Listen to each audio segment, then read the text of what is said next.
নম্বর ব্লকে ইটাহার সমবায় সমিতির নির্বাচন ছিল।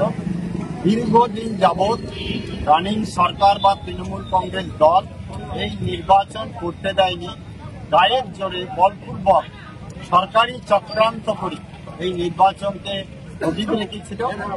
আজ সেই দরজা খুলে নির্বাচন হয়েছে।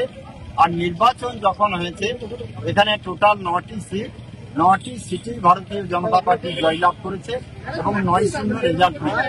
আর এটাই সারা বাংলার চিত্র এখন পরিষ্কার।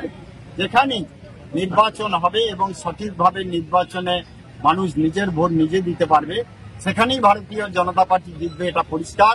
তাই আজকে তৃণমূল কংগ্রেস যে দুর্নীতি করে, গাজোয়ারি করে তারা নির্বাচনকে স্থগিত রাখে, আজকে প্রমাণ হয়ে গেল যে নির্বাচন যেখানে হবে সেখানে ভারতীয় জনতা পার্টি জিতবে।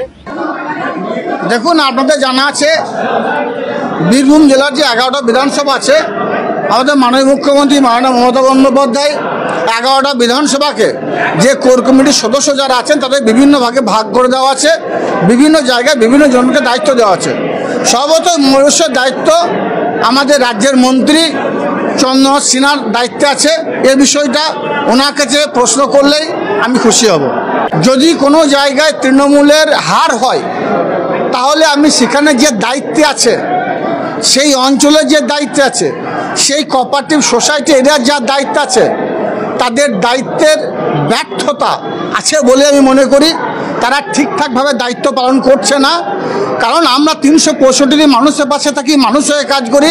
মাননীয় মুখ্যমন্ত্রী মাননীয় মমতা বন্দ্যোপাধ্যায়, অভিষেক বন্দ্যোপাধ্যায়ের নির্দেশ মতো চলি।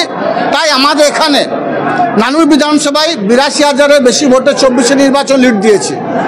স্বভাবতই ওখানে যেখানটা হেরেছে, সেখানে যারা দায়িত্বে আছে তারা ঠিকঠাকভাবে দায়িত্ব পালন করতে ব্যর্থ হয়েছে, যার জন্য এর